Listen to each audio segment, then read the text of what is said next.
일상생활에서의 음식 조리 과정에 열 전달에 관한 과학적 원리로 설명할 수가 있다. 그렇죠. 우리 웬만한 음식은 이렇게 다 열로 조리해서 먹잖아요. 그러니까 열 전달에 대해서 살펴볼 거예요. 열 전달은 열이 온도가 높은 곳에서 낮은 곳으로 이동하는 현상인데, 높은 곳에서 낮은 곳으로 조리 과정에서는 전도에 의한 열 전달이 많이 일어납니다. 많이 일어나니까 전도에 의한 열 전달 설명해 주겠지. 전도란 단어 뜻 설명해 준대요. 물질을 이루는 입자들의 상호작용을 통해 보다 활발한 입자로부터 덜 활동적인 입자로 열이 전달되는 겁니다. 활동적인 입자에서 덜 활동적인 입자로 열이 전달되는 거예요. 이러한 전도는 온도 차이가 있는 경우에 일어납니다. 한 물질 내에서 일어나기도 하고 서로 다른 물질이 접촉하는 경우에서도 일어납니다. 그러니까 전도는 접촉해 있던 접촉해 있지 않던 한 물질 내에던 다른 물질 내에던 일어납니다. 한 물질 내에서 다른 물질 내에서 일어납니다. 첫 번째 단락은 뭐 얘기하고 있어요? 전도란 무엇인가에 대해서 이야기해주고 있죠. 끝. 두 번째 단락. 열 전달 과정에서 단위 시간 동안, 뭐 예를 들면 1분, 10초, 1시간, 뭐 이렇게 단위 시간 동안 열이 전달되는 비율을 열 전달률이라고 하는데 단어 뜻 설명해 줬으니까 또 메모. 열 전달률은 결국 짧은 시간 동안 얼마나 많이 열을 전달하는 거라서 조리에서 고려할 중요한 요소가 됩니다. 글 쓴 아저씨가 중요하대. 그러니까 당연히 중요한 개념이겠지. 전도에 의한 열 전달률은 온도 차이와 면적에 비례하고 거리에 반비례합니다. 빨간색으로 밑줄. 전도에 의한 열 전달률은 온도 차이와 면적에 비례하고 거리에 반비례합니다. 과학기술짐에서 지문에서 비례, 반비례, 뭐뭐 할수록 뭐뭐 합니다 라는 말은 무조건 중요한 말이에요. 그리고 옆에다가 이렇게 써놓을 거예요. 열 전도율은 온도 차이와 면적에 비례하고 이렇게 써야 되겠네. 뭐 온도 차이가 클수록 면적이 클수록 열 전도율 높아지고 거리에 반비례합니다. 그러면 거리가 줄어들어야 열 전달률이 높은 거겠지. 이렇게만 정리해서 쓸 수 있으면 완전 땡큐지. 즉 정리해 줄 건가 봐요. 전도가 일어나는 두 지점 사이의 온도 차이가 커질수록 열이 전달되는 면적이 커질수록 열 전달률 높아지고 거리가 멀어질수록 열 전달률은 낮아집니다. 즉 여기에서부터 요만큼까지 괄호 빨간색 밑줄 그어놓은 걸 네 줄로 풀어서 설명해 준 거예요. 고1 지문이니까 이렇게 설명해 주지 이제 고2만 올라가도 더 이상 이렇게 설명해 주지 않을 거예요. 그러니까 빨간색 이렇게 체크해 놓고 옆에 이렇게 정리해서 써놓을 수 있으면 끝이다. 이러한 현상을 수식으로 처음 정리한 사람이 푸리에이기 때문에 이것을 푸리에이의 열전도 법칙이라고 합니다. 무슨 법칙 중요한 말이죠. 네모. 게다가 기억 동그라미라고 쳐져 있지. 그러니까 옆에 30번 문제 잠깐 볼게요. 건축 동아리 학생들이 나눈 대화의 일부입니다. 기억을 활용해 봅시다. 요리에 나타난 열 전도를 건축에다가 활용을 할 거래요. 그런데 실제로 실험을 해보면 한 물질 내에서 일어나는 전도의 경우 다른 조건이 동일해도 물질의 종류가 다르면 열 전달률이 다르게 나타납니다. 너무 당연한 얘기 아니겠어요? 플라스틱이랑 유리랑 쇠랑 종이랑 열 전달률 다르겠지. 이것은 물질이 전도에 의해 열을 전달할 수 있는 능력의 척도, 즉 또 용어가 나오죠. 열 전도도가 물질마다 다르기 때문입니다. 어떤 물질은 물질 자체가 열을 잘 전달해. 어떤 물질은 물질 자체가 열을 잘 전달을 안 해. 그게 열 전도도. 따라서 열 전도 법칙에 따르면 다른 조건이 같더라도 다시 빨간색 밑줄 열 전도도가 높은 경우 열 전달률도 높게 나타납니다. 그래서 저는 이렇게 늘 표시를 해요. 열 전도도가 높으면 열 전달률도 높다. 이런 식으로 화살표 표시를 해놔요. 나는 이게 보기 편하더라고. 다음 세 번째 단락. 튀김의 조리 과정을 푸리에의 열 전도 법칙으로 설명하면 다음과 같아. 어이구야. 푸리에의 열 전도 법칙을 들어본 적 있어요? 옛날에 유키즈에 어떤 그 물리학자 아저씨가 나와가지고 막 튀김 얘기하면서 푸리에의 열 전도 법칙 이야기를 하더라고. 너무 반가웠었어. 식용유의 움직임을 고려하지 않는다면 가정이죠. 과학에서 항상 이렇게 가정 나오는데 얘는 이렇게 무시하셔도 됩니다. 걸어.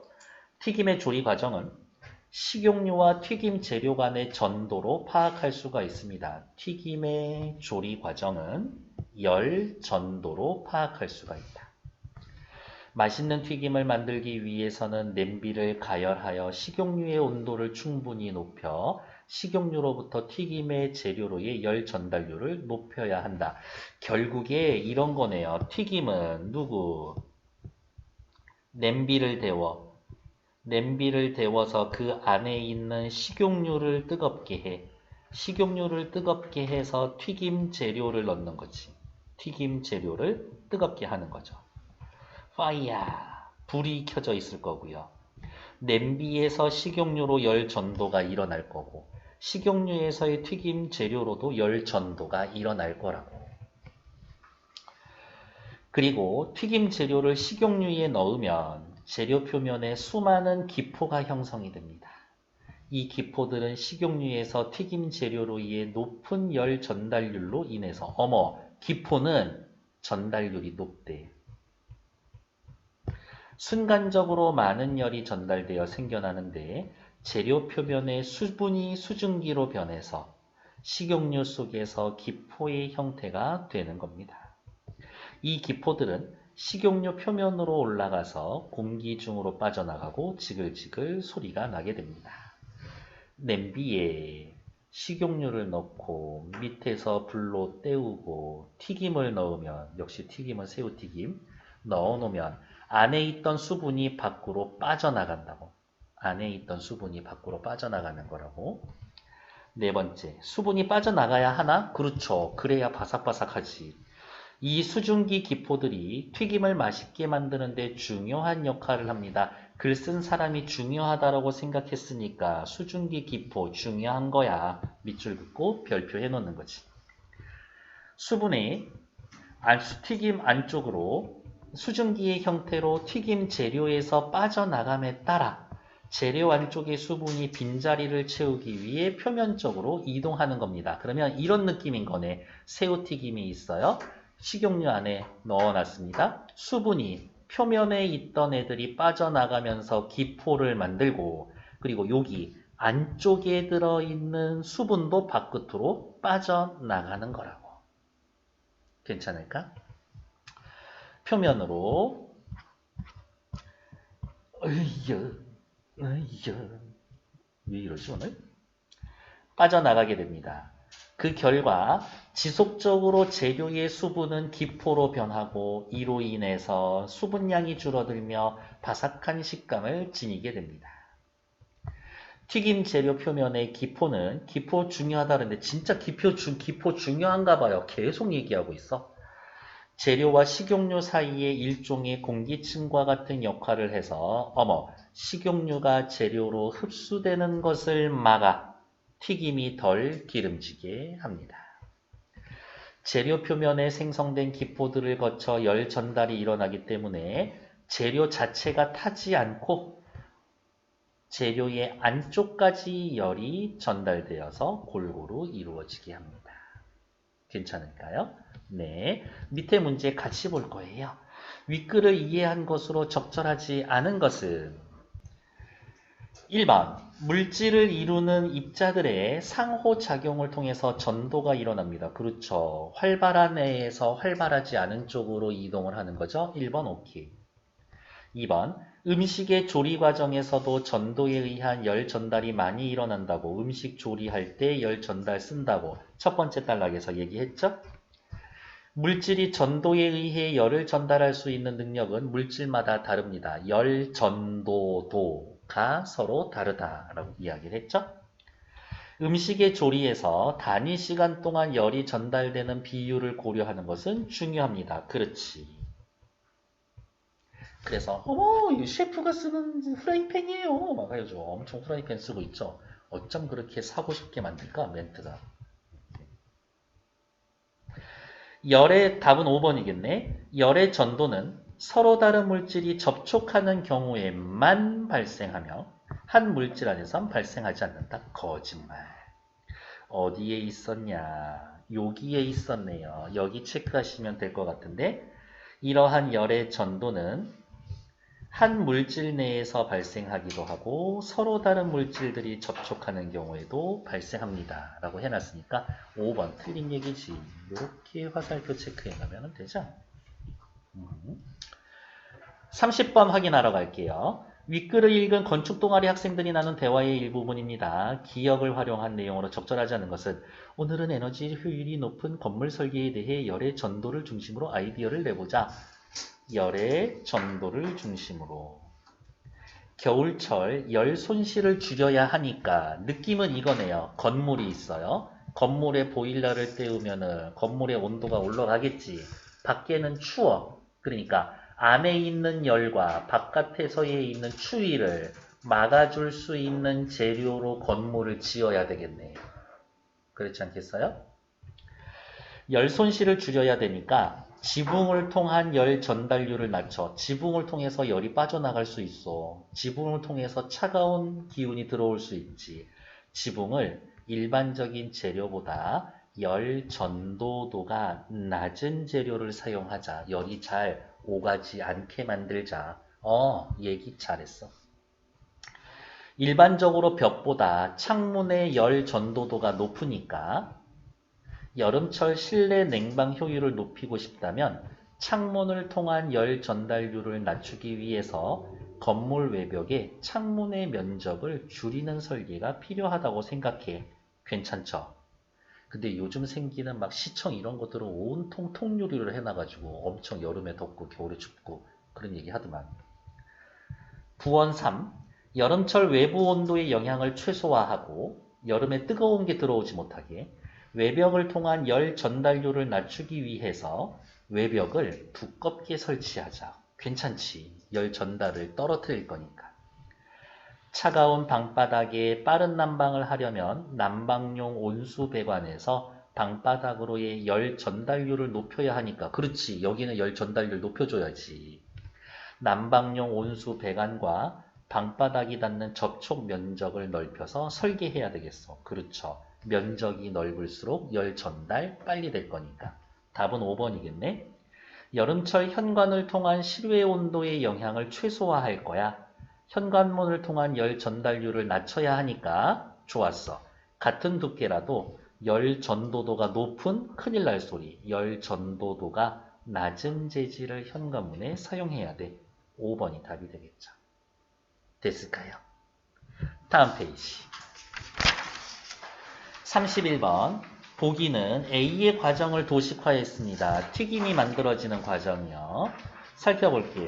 1번. 식용유의 온도가 상승한대요. 사실은 우리 이미 요 앞에 단계 보고 알고 있죠. 뭐가 먼저 상승해야 돼? 냄비의 온도가 먼저 상승해야 돼. 냄비의 온도가 먼저 상승해야 돼. 그래야 요렇게 사이에서 전도가 일어날 거니까. 가에서는 서로 다른 물질인 냄비와 식용유 사이에 열 전달이 일어나겠어. 그렇지. 나, 튀김 재료를 넣은 결과로 다 튀김 재료 표면에 기포가 생기는 것은 재료의 순식간에 많은 열이 전달되어서 그래. 그래서 안에 있는 수분이 빠져나오는 거거든. 2번 괜찮아. 3번. 다에서 열이 전달됨에 따라 튀김재료 표면의 수분이 튀김재료 안쪽으로 이동해? 아니요. 표면의 수분이 바깥으로 빠져나가고 안쪽의 수분도 바깥쪽으로 빠져나가서 결국에 재료 안에 수분이 줄어들어 튀김이 바삭해지는 거지. 3번이 틀렸죠? 역시 초간장 찍어 먹어야 돼. 다에서 라의 과정이 반복이 되면 튀김 재료의 수분량은 점점 줄어들어서 바삭해질 거야. 그렇지. 5번. 수증기가 공기 중으로 빠져나가면서 지글지글 소리가 나는 거야. 야호! 신난다. 답은 3번. 밑에 확인할게요. 윗글을 읽은 학생들의 반응입니다. 기역, 니은, 디귿에 들어갈 말로 적절한 것은 맛있는 튀김을 만들기 위해선 우와 기포 엄청 강조하더니 또 기포 나오네. 기포가 어디에서 공기층과 같은 역할을 해서 식용유가 재료로 흡수되는 걸 막아줘. 식용유가 튀김 재료에 들어가는 거 막아줘. 식용유와 튀김 재료 사이에 뭐가 생겨요? 기포가 생기는 거지. 그러니까 튀김 재료와 식용유 사이에서 답은 3, 4, 5 중에 하나.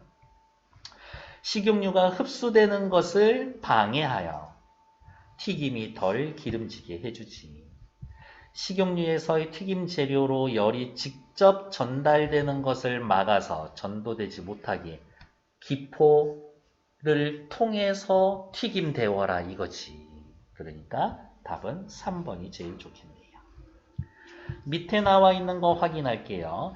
A의 문맥적 의미로 가장 유사한 것은 A 어디가 있어요? 열전도 법칙에 따르면 위에다가 그냥 잠깐만 한번 써볼게요. 죄송해요. 어쩌고 저쩌고 저쩌고 저쩌고 법칙을 따르다. 법칙 따르다. 여기에서의 법칙에 따르다의 의미는 뭐예요? 어떠한 사실이나 기준에 의거하다 이런 뜻이네요. according to 이런 것들. 해안선을 따라서 여기에서는 선을 따라서 선 따라서 움직이다 이런 뜻이고요.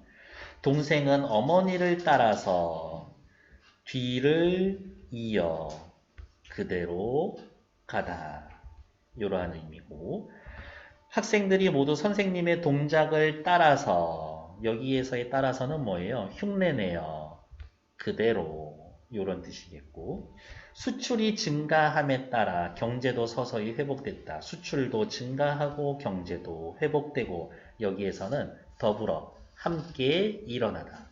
더불어 일어나다. 그들은 자율적으로 정한 규칙에 따라서 규칙에 의거해서 일을 진행했다. 답은 5번이 되겠죠. 됐을까요? 기억나요? 이러한 어휘 문제, 문맥적 의미에 대해서 물어보는 것들은 무조건 용언, 동사, 형용사 물어볼 것이다. 그럴 때에는 어떻게? 앞에 나오는 목적어나 부사어를 찾아서 체크를 해놓고 법칙에 따르다, 해안선을 따르다, 어머니를 따르다, 동작을 따르다, 수출이 증가함에 따라서 규칙에 따라서, 규칙을 따라서 법칙하고 제일 가까이 묶을 수 있는 애 찾으시면 됩니다. 이게 제일 간단하고 제일 확실해. 괜찮나요? 그렇게 확인해 보시면 됩니다. 잠시만요.